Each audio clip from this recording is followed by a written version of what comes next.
తెలుగు ప్రేక్షక లోకాన్ని పరిపూర్ణంగా ఆక్రమించుకుని ఈ రోజున భారతదేశమే కాదు ప్రపంచ స్థాయికే ఎదిగి ఒక మేరు శిఖరంగా అందరూ చూడగలిగి అందరూ చూసి స్ఫూర్తిని పొంది ఆయన అడుగులలో ఆయన అడుగుజాడలలో నడిచి అనేక మంది అనేక రంగాలలో, అంటే ఒక్క సినిమా రంగం అనే చెప్పడానికి వీల్లేదు, అనేక రంగాలలో ఆయన వ్యక్తిత్వం, ఆయన పట్టుదల, ఆయన దీక్ష, ఆయన అంకిత భావాన్ని ఒక ఆదర్శంగా ఒక స్ఫూర్తిగా తీసుకుని ఎంతమందో వాళ్ళ జీవితాల్లో విజయాన్ని సాధించి సాఫల్యతను పొందిన ఒక అద్భుతమైన చరిత్రని తనకి తాను రాసుకున్న ఒక వ్యక్తి కాదు, ఒక వ్యవస్థ పేరే మెగాస్టార్ చిరంజీవి. పద్మవిభూషణ్ అవార్డు వచ్చిందని తెలిసిన క్షణం నిజంగా ఏం మాట్లాడాలో ఎలా రియాక్ట్ అవ్వాలో తెలియని పరిస్థితి. మన దేశంలో రెండవ అత్యున్నత పౌర పురస్కారం పద్మవిభూషణ్ లభించినందుకు నాకు నిజంగా చాలా సంతోషంగా ఉంది. ఒక తల్లి కడుపున పుట్టకపోయినా నన్ను తమ సొంత మనిషిగా, మీ అన్నయ్యగా, మీ బిడ్డగా భావించే కోట్లాది మంది ప్రజల ఆశీస్సులు, నా సినీ కుటుంబం యొక్క అండదండలు, అలాగే నీడల నాతో ప్రతి నిమిషం నడిచే లక్షలాది మంది అభిమానుల ప్రేమ ఆదరణ కారణంగానే నేను ఈ రోజున ఈ స్థితిలో ఉన్నా. అందుకే నాకు దక్కినటువంటి గౌరవం ఇది మీది. ఇటువంటి సందర్భంలో అంటే మనకి నార్మల్గా ఇక్కడి నుంచి అవార్డులు ఎంపిక చేయడం కానీ, లేకపోతే ఇక్కడి నుంచి అవార్డులను సిఫారసు చేసే ఒక రాష్ట్ర ప్రభుత్వ బాధ్యతల్లో కానీ ఎప్పుడు కూడా తెలుగు వాళ్ళకి ఎడమ చెయ్యి మాత్రమే చూపించడం లేదా మొండి చెయ్యి చూపించడం జరుగుతూ వచ్చింది. కానీ ఈ రోజున మెగాస్టార్ చిరంజీవి గారికి ఎవరి తాలూకా సిఫార్సులు కానీ, ఎవరి రికమెండేషన్లు కానీ, ఎవరి ప్రోద్బలం కానీ, ఎవరి తాలూకా ప్రోత్సాహం కానీ అక్కర్లేని ఒక జాతీయ స్థాయిలో ఒక గొప్ప నిడువైన ఇమేజ్ని, గుర్తింపుని సాధించిన ఒక బృహత్తరమైన ఒక కథానాయకుడిగా మెగాస్టార్ చిరంజీవి గారు పరిణితి చెందడమే ఇందులో చాలా ఒక అద్భుతమైన ప్రక్రియగా నేను చెప్పడానికి ఏమాత్రం సందేహించట్లేదు. ఎందుకంటే ఆయన వచ్చే నాటికి సినిమా పరిశ్రమ అంతా కూడా అప్పటికే ఉన్న సీనియర్ నటులతో, సీనియర్ కథానాయకులతో పూర్తిగా నిండిపోయింది. కాకపోతే చిత్ర పరిశ్రమ ఎలాంటిదంటే పుష్పక విమానం లాంటిది. ఎవరొచ్చినా ఎంతమంది దానిలో కూర్చున్నా ఇంకొకరికి అక్కడ సీటు లభించేంత ఒక గొప్ప విస్తారమైన విస్తృతి గల పరిధి లేదా ఒక వేదిక ఏదైనా ఉంది అంటే అది సినిమా పరిశ్రమ అని చెప్పడానికి ఏమాత్రం అతిశయోక్తి కాదు. అలాంటి పరిశ్రమలోకి తను అడుగుపెట్టి తన అడుగుల శబ్దం తనకి మాత్రమే వినిపించే ఒక ఒంటరితనం, ఇటు అటు ఎవ్వరూ లేని, ముందు వెనక ఎవరూ కనిపించని తనదైన ఒక ఏకైక జీవితాన్ని తెలుగు సినిమా పరిశ్రమకి తీసుకొచ్చి అక్కడి నుంచి తన ప్రయాణాన్ని ఎక్కడా కూడా మొక్కవోని విశ్వాసంతో, ఎక్కడా కూడా ఆయన ఒక భీతి చెందడం కానీ, లేకపోతే పోటీలో భయపడడం కానీ, లేకపోతే ముందుకు అడుగు వేయడంలో ఎక్కడా నిరుత్సాహం పడడం కానీ ఇలాంటివి లేని ఒక గొప్ప ఆప్టమిస్టిక్ అవుట్లుక్. అంటే తను సాధించి తీరాలి, తను సాధించడానికి ఎంత కష్టమైనా పడాలి, ఎంత కృషి అయినా చెయ్యాలి అనే ఒక భావన, ఒక పట్టుదల, ఒక సంకల్పంతో ఆయన రావడం, వచ్చిన తర్వాత ప్రతి చిన్న అవకాశాన్ని ఆయన దాన్ని అందిపుచ్చుకుని, రెండు చేతులతో అందిపుచ్చుకుని వాటిలో తనదైన ఒక మార్క్ని, తనదైన ఒక స్పార్క్ని చూపిస్తూ తెలుగు సినిమా పరిశ్రమలో ఆయన ప్రయాణం మొదలైన తర్వాత ఒక్కసారిగా ఈ నటుడెవరో, ఈ కుర్రాడెవరో చాలా బాగా చేస్తున్నాడు, చాలా అద్భుతంగా డ్యాన్సులు చేస్తున్నాడు, చాలా బ్రహ్మాండమైన పెర్ఫార్మెన్స్ ఇవ్వగలిగే ఒక స్టామినా ఈ నటుల్లో కనిపిస్తోంది అనే ఒక గుర్తింపుని ఆ రోజున్న తెలుగు సినిమా పరిశ్రమలో తనకై తాను తెచ్చుకుని, ఎందుకంటే తనని ముందుకి నెట్టేవాళ్ళు కానీ, లేకపోతే భుజాల మీద ఎక్కించుకుని తిరిగేవాళ్ళు కానీ ఎవ్వరూ లేని ఆ పరిస్థితుల్లో తనకి తానే మార్గం వేసుకుని, తనకు తానే దారి చూపించుకుంటూ ముందుకు వెళుతూ ఈ రోజున కోటాను కోట్ల మంది గుండెల్లో ఒక స్థానాన్ని, ఒక గుడి లాంటి ఒక పవిత్రమైన ప్రదేశాన్ని ఆయన సంపాదించుకున్నారంటే కేవలం మెగాస్టార్ చిరంజీవి అనే ఒక వ్యక్తి తన జీవితంలో పాటించిన నియమావళి లేదా క్రమశిక్షణ లేదా ఒక అంకిత భావం, ఇవన్నీ కూడా తెలుగు సినిమా పరిశ్రమలోనే కాదు ప్రపంచం యావత్తు ఎవరైనా కూడా ఒప్పుకుని ఆయనకి హ్యాట్స్ ఆఫ్ చెప్పాల్సిన ఒక గొప్ప వ్యక్తిగా ఆయన రూపాంతరం చెందారు. ఈ రోజున పద్మవిభూషణ్ ఆయనకు వచ్చిందంటే పద్మవిభూషణ్ చిరంజీవి గారికి ఎందుకు రావాలి? ఎంతమందో నటులు ఉన్నారు, పైగా తెలుగు వాళ్ళు. ఇండియన్స్కి నోబెల్ అవార్డు రావడం ఎంత కష్టమో తెలుగు వాళ్ళకి పద్మ అవార్డు రావడం అంత కష్టం. ఆ రోజున గీతాంజలి అనే కావ్యానికి రవీంద్రనాథ్ ఠాగూర్ గారికి నోబెల్ ప్రైజ్ వచ్చిందంటే ఆయన 3 సార్లు స్టీమర్ మీద లండన్ వెళ్ళి అక్కడ అంతకుముందు నోబెల్ అవార్డు వచ్చిన డబ్ల్యూబి ఈట్స్ అనే రచయిత చేత తనకి గీతాంజలి పుస్తకానికి ముందు మాట రాయించుకుని ఆ డబ్ల్యూబి ఈట్స్ అనే రచయిత రాసిన ముందు మాట వల్ల నోబెల్ అవార్డు బోర్డు మీదకి గీతాంజలి వెళ్ళడం జరిగింది. లేకపోతే గీతాంజలికి కూడా ఆ రోజున నోబెల్ ఫర్ లిటరేచర్ వచ్చి ఉండేది కాదు. అలాంటి పరిస్థితి తెలుగు వాళ్ళకు కూడా ఉంది. ఎందుకంటే ఎంతమందో పద్మ అవార్డులు లేక రాలిపోయిన వాళ్ళు చాలామంది ఉన్నారు. ఒక ఎస్వి రంగారావుకి లేదు, ఒక సావిత్రి గారికి లేదు, ఎంతమందో మహానటులు తర్వాత వచ్చిన గుమ్మడి గారికి లేదు, ఎంతమందో నటులు ఈ సినిమా పరిశ్రమ తెలుగు సినిమా పరిశ్రమకు సంబంధించినంత వరకు పద్మ అవార్డును మాత్రం దారుణంగా అందుకోలేకపోయారని చెప్పడానికి కొంత బాధగా ఉంది. కానీ అయినప్పటికీ కూడా అందరి అంటే ఆయన ముందు తరంలో నటీనటుల తాలూకా ప్రేరణతో ఆయన తనదైన ఒక గొప్ప స్ఫురణతో తెలుగు సినిమా పరిశ్రమలో అంచెలంచెలుగా ఎదుగుతూ శిఖర స్థాయికి చేరుకుని అక్కడ నిలబడి తనదైన ఒక ఇమేజ్ని మొత్తం భారతదేశం అంతా అన్ని భాషల్లోని ప్రొజెక్ట్ చేయగలిగారంటే ఆయన్ని ఏ విధంగా మనం అభినందిస్తే సరిపోతుంది అన్నది ప్రతి తెలుగువాడు గట్టిగా ఆలోచించుకోవాల్సిన రోజు క్షణం ఇది. ఎందుకు అంటే పద్మ అవార్డ్స్కి సంబంధించినంత వరకు ఇందాక నేను చెప్పినట్టుగా చిరంజీవి గారికి ఎందుకు ఇవ్వాలి? మెగాస్టార్ చిరంజీవి గారికే పద్మవిభూషణ్ ఎందుకు వచ్చింది? ఎందుకంటే this is the second highest civilian award. Bharat Ratna తర్వాత ఇమీడియట్గా వచ్చే అవార్డు ఇది. అంటే ఈ రోజున పద్మవిభూషణ్ పుచ్చుకున్నారు అంటే రేపటి రోజున నెక్స్ట్ అవార్డు అంటే భారతరత్న రావడానికి కావలసిన ఒక వేదికని ఏర్పాటు చేసే అవార్డుగా పద్మవిభూషణ్ని పరిగణించాలి.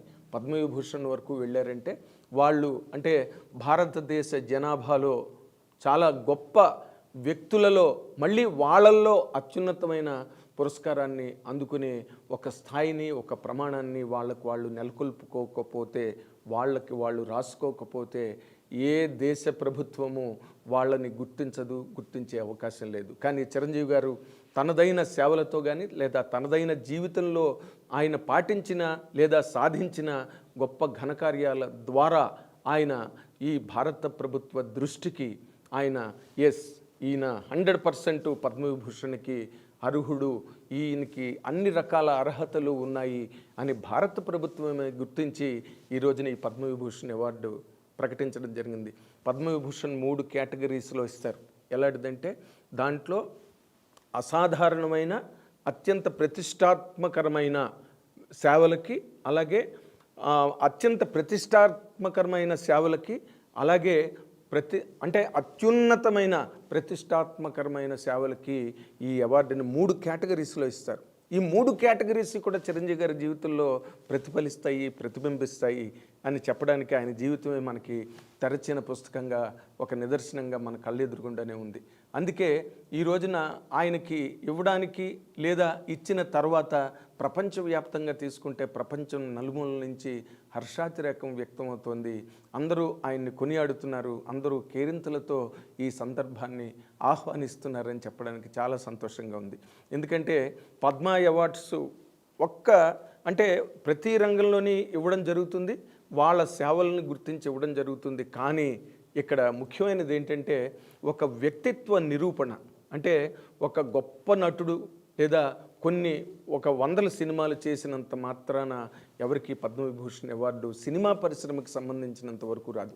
కానీ చిరంజీవి గారు చేసిన గొప్ప ప్రక్రియ ఆయన జీవితంలో ఏంటంటే మొట్టమొదట ఎవరైతే తన బాగుకి, తన అభివృద్ధికి, అభ్యున్నతికి, తన పురోగతికి కారణభూతులయ్యారో అంటే ప్రేక్షకులు లేదా ప్రజలు, వాళ్ళని ఆయన ఏ క్షణం మర్చిపోలేదు. ఎందుకంటే ఆయన మైండ్లో ఆయనతో పాటు దాదాపుగా ఒక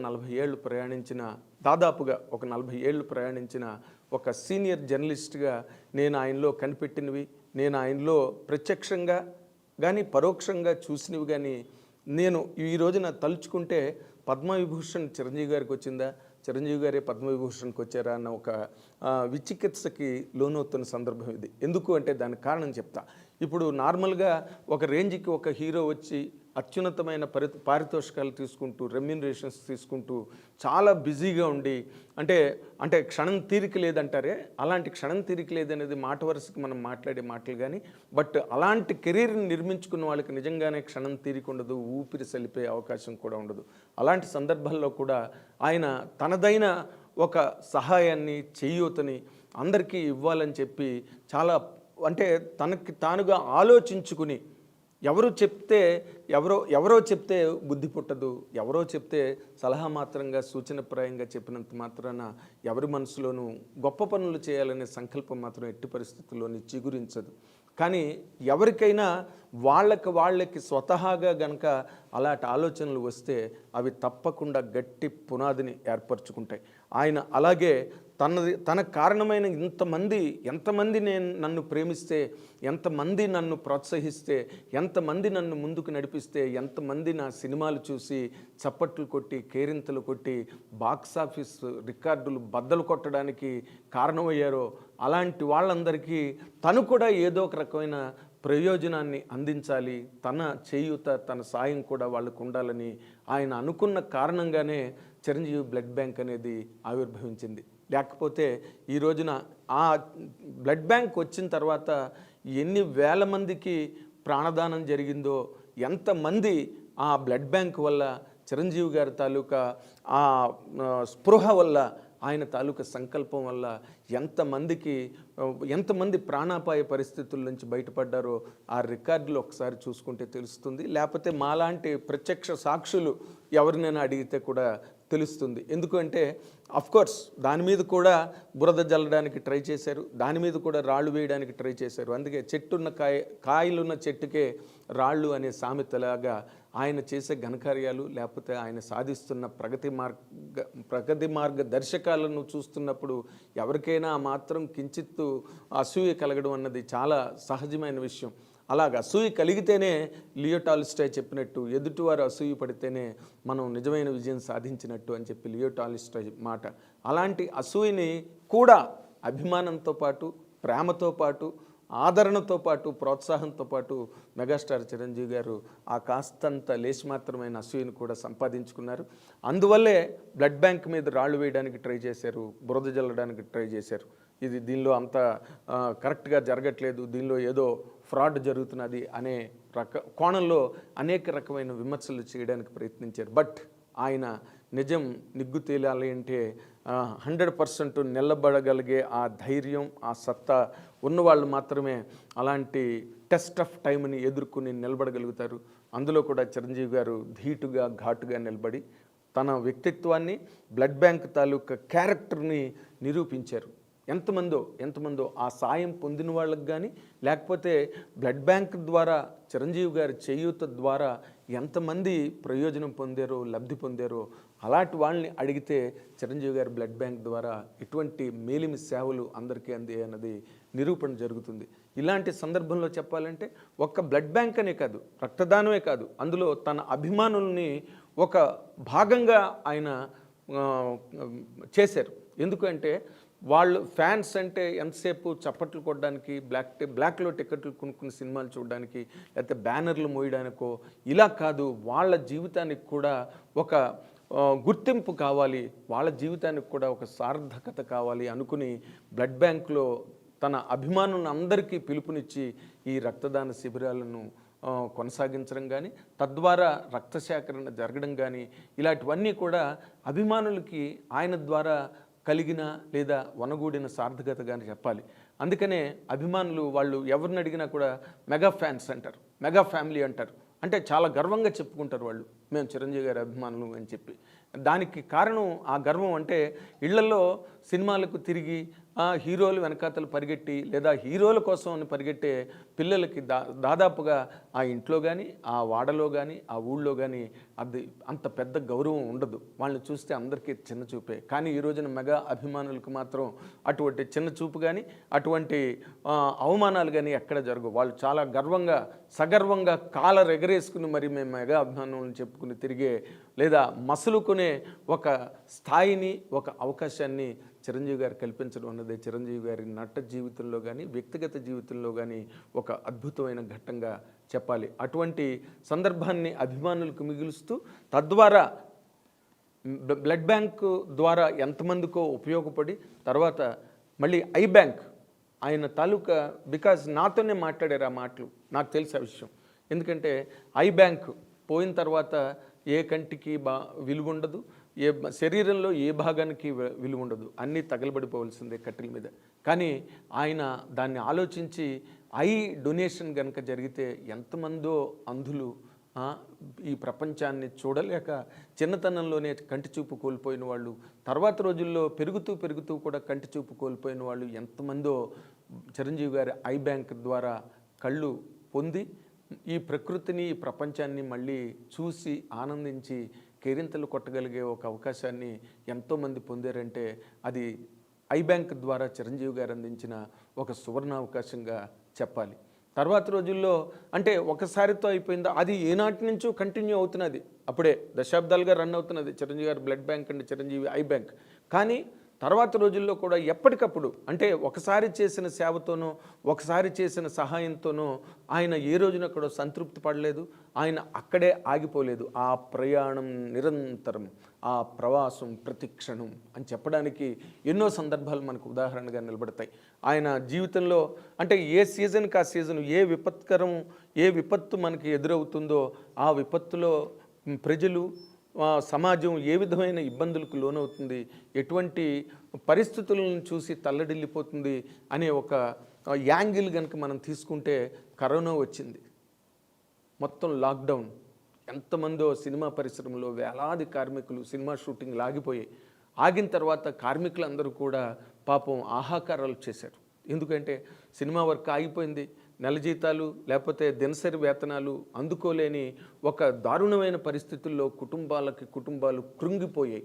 ఆ కృంగిపోతున్న క్షణాన్ని గుర్తించిన ఏకైక వ్యక్తి, ఏకైక వ్యవస్థ మెగాస్టార్ చిరంజీవి.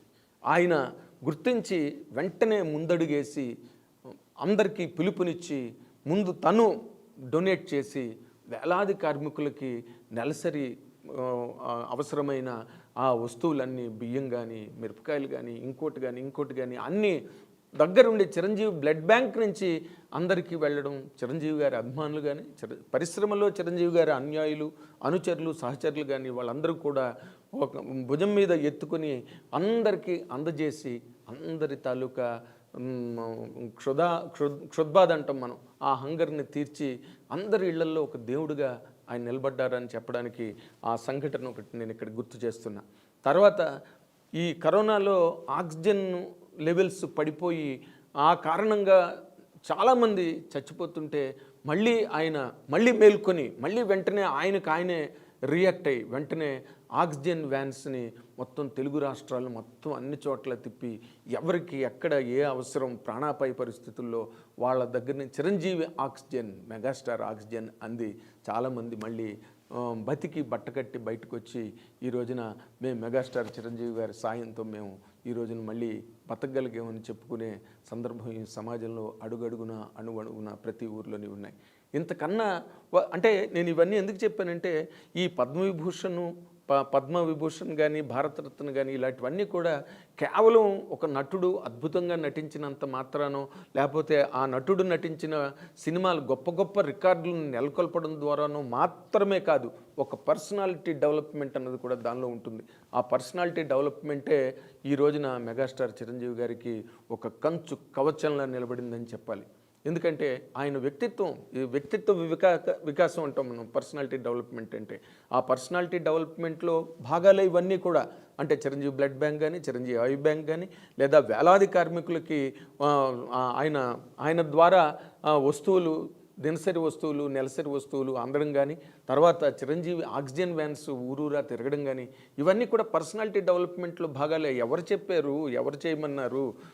అది కూడా బోల్డ్ ఖర్చు వెచ్చాలకి, వ్యయ ప్రయాసాలకి చాలా అవసరమైన అంత లేకపోతే అంత విశాలమైన కార్యక్రమాన్ని చేపట్టడం కానీ, దాన్ని అమలు చేయడం కానీ చాలా కష్టం. అంతమందికి అది రీచ్ అవ్వాలంటే. అంటే ఆయన వెనకాతల ఆయనే ఒక దిక్సూచిగా పనిచేసిన యంత్రాంగం, ఎంత యంత్రాంగం ఉంటే అలా జరుగుతుంది. ప్రభుత్వాలే చేయలేక విఫలమైపోయిన సందర్భాలని మనం చూసాం. కానీ ఒక వ్యక్తిగా అంటే ప్రభుత్వాలను దాటి ప్రతిదీ ప్రభుత్వమే చేస్తుంది, ప్రభుత్వమే చెయ్యాలి అనుకోవడం చాలా పొరపాటు. అలాంటి వ్యక్తులు గనక ఒక్కసారి కళ్ళు విప్పి మనం చెయ్యకపోతే ఎలా అని అనుకోకపోతే ఇలాంటి సేవలు, ఇలాంటి సాయాలు ప్రజలకు, సమాజానికి అందవు.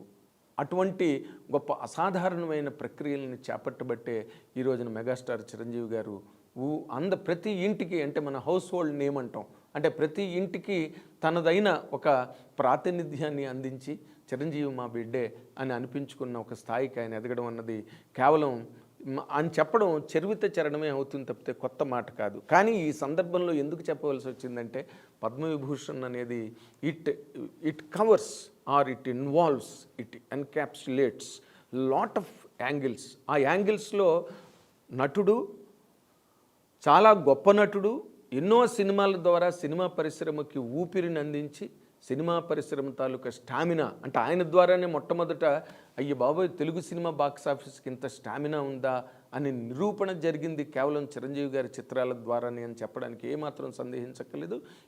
ఇది ఎవరు తప్పు పట్టుకునే మాట కాదు, ఇది చరిత్ర. అంత మాత్రాన పద్మవిభూషణులు రావు.